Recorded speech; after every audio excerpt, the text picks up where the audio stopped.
तो लोगों में चर्चाएं हैं नवीन जिंदल की दिनचर्या कहाँ से शुरुआत होती है, क्योंकि वीडियो चलती है, कहीं योगा करते आप दिखते हैं, कहीं छलांग तो मैं रोज जो है मैं व्यायाम करता हूँ।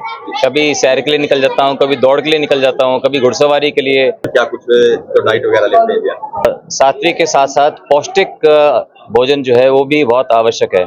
उसमें जो है प्रोटीन की मात्रा काफ़ी हो। मैं मीठे से परहेज़ करता हूँ, तले हुए से परहेज़ करता हूँ और शाम को जल्दी खाना खाना।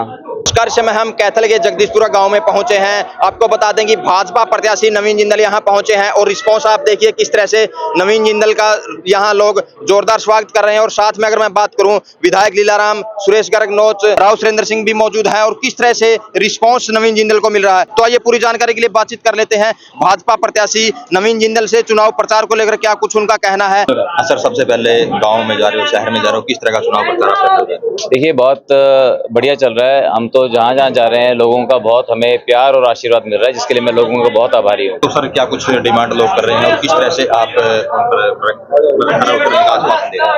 देखिए अभी इस समय लोग बाग बहुत सियाने हैं। वो जानते हैं कि इस समय डिमांड करने का नहीं है। लोग तो खाली बात सुनना चाहते हैं। हम अपनी जाके अपील करते हैं और लोग हमें अपना विश्वास जताते हैं कि वो हमारे साथ हैं और वो जो है भारतीय जनता पार्टी को, नवीन जिंदल को, नरेंद्र मोदी जी को अपना आशीर्वाद देंगे। तो जैसे सालू जिंदल का भी हमने भाषण सुना, वो भी काफी वायदे हैं लोगों से कर रही है। एक तो जो कॉलेज है 10,000 जैसे कॉलेज नहीं है जी, वो कौशल विद्या केंद्र है। वो जैसे आप बोलते हैं वोकेशनल ट्रेनिंग इंस्टीट्यूट, वो हम बनाएंगे। 10,000 बच्चों का मतलब 5,000 का कुरुक्षेत्र में, 5,000 का कैथल में, से 10,000 बच्चे हर साल ट्रेनिंग पा सकें। और ये भारत का नहीं, मैं दुनिया के सबसे अच्छे जो है मैं ट्रेनिंग सेंटर बनाऊंगा, जिससे कि हमारे 10,000 बच्चे युवा हर साल ट्रेन होकर के और फिर अपने पैरों पे खड़े हो सकें। जी, तो लोगों में चर्चाएं हैं नवीन जिंदल की दिनचर्या कहाँ से शुरुआत होती है, क्योंकि वीडियो चलती है, कहीं योगा करते आप दिखते हैं, कहीं छलांग तो मैं रोज जो है मैं व्यायाम करता हूँ। कभी सैर के लिए निकल जाता हूँ, कभी दौड़ के लिए निकल जाता हूँ, कभी घुड़सवारी के लिए, कभी जिम चला जाता हूँ एक्सरसाइज करने के लिए। क्योंकि जो हमारा शरीर रूपी मंदिर है, इसका ख्याल रखना बहुत ज़रूरी है। अगर हम व्यायाम नहीं करेंगे, अपने शरीर का ख्याल नहीं रखेंगे, तो फिर बड़े होके ये शरीर भी हमारा ख्याल नहीं रखेगा। इसलिए शरीर को, खुद को स्वस्थ रखना जो है वो बहुत आवश्यक है। तो कितने घंटे योग करते हैं और क्या कुछ तो डाइट वगैरह लेते हैं क्या? देखिए मैं रोज जो है कम से कम 1 घंटा, 1.5 घंटा, कभी 2 घंटे भी एक्सरसाइज करता हूँ। कभी सुबह भी करता हूँ, शाम को भी करता हूँ। और डाइट जो है सात्विक के साथ साथ पौष्टिक भोजन जो है वो भी बहुत आवश्यक है। उसमें जो है प्रोटीन की मात्रा काफ़ी हो। मैं मीठे से परहेज़ करता हूँ, तले हुए से परहेज़ करता हूँ और शाम को जल्दी खाना खाना। शाम को 8 बजे से पहले खाना खा लेना। कभी मजबूरी होती है तो मजबूरी में तो आदमी रात को 10 बजे भी खाता है, 11 बजे भी खाता है। लेकिन एक रूटीन के तौर पर आदमी को 7 से 7 बजे के करीब खाना खा लेना चाहिए।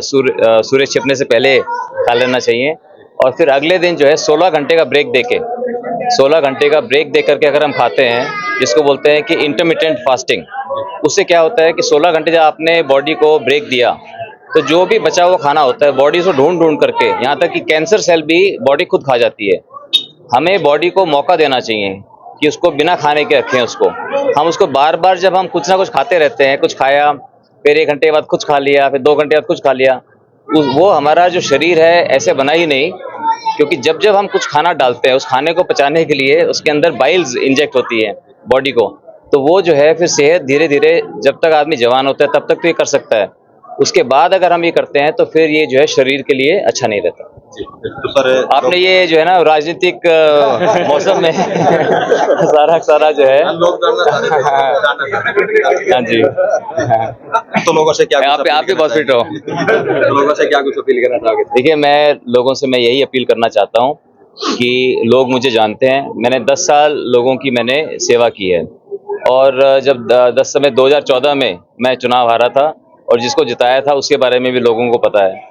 तो मैं अब जो है आया हूँ और मैं बहुत कुछ करना चाहता हूँ कुरुक्षेत्र के 900 गाँव के लिए। कुरुक्षेत्र मतलब कुरुक्षेत्र संसदीय क्षेत्र, जिसमें आपका रादौर भी आ गया, लाडवा भी आ गया, थानेसर भी आ गया, शाहबाद भी आ गया, पेवा भी आ गया, पुंडरी भी आ गया, कैथल भी आ गया, गुलाचिका भी आ गया, कलायत भी आ गया। तो सारे के सारे क्षेत्र जो हैं, सभी विधानसभा हलकों के अंदर, सभी गाँवों के अंदर मैं बहुत कुछ करना चाहता हूँ, काम करना चाहता हूँ। बड़े अच्छे अच्छे दो मैं training centre, vocational training centre, कौशल विद्या केंद्र खोलना चाहता हूँ, एक कुरुक्षेत्र में, एक कैथल में, जिसमें 10,000 युवाओं को हर साल ट्रेनिंग मिलेगी और उसके बाद वो अपनी नौकरी मिल जाएगी अच्छी। बढ़िया बढ़िया कंपनियां जो है देश के अंदर वहाँ मिल सकती है, विदेश जाना चाहे विदेश जा सकते हैं, अपने खुद के पैरों पे खड़े होकर अपना खुद काम शुरू करना चाहें वो कर सकते हैं। तो ये मेरा सपना है, मैं ये काम करूँ।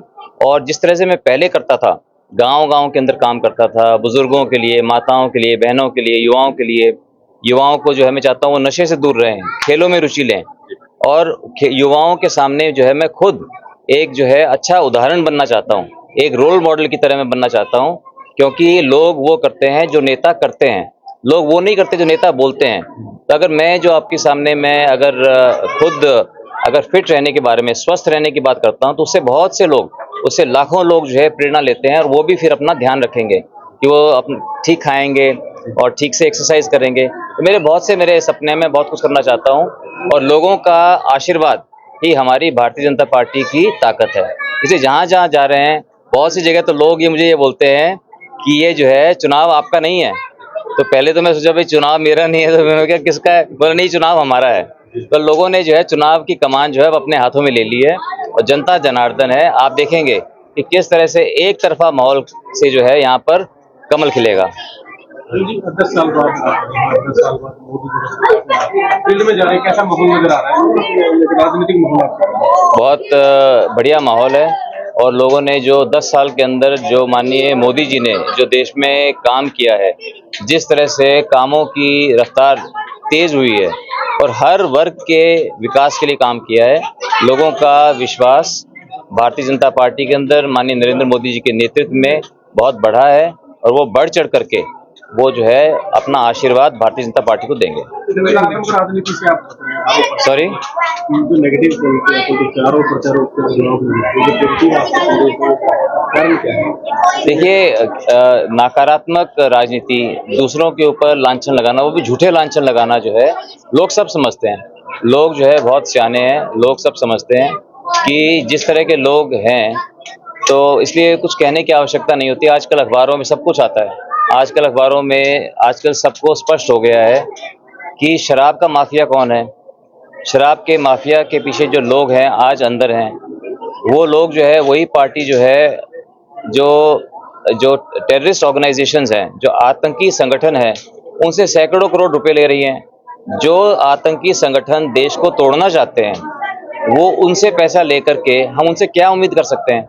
तो इसलिए जनता के सामने सारी बातें हैं, मुझे कोई कहने की आवश्यकता नहीं है, जनता खुद समझदार है और जनता का आशीर्वाद भारतीय जनता पार्टी को पूरा पूरा मिल रहा है।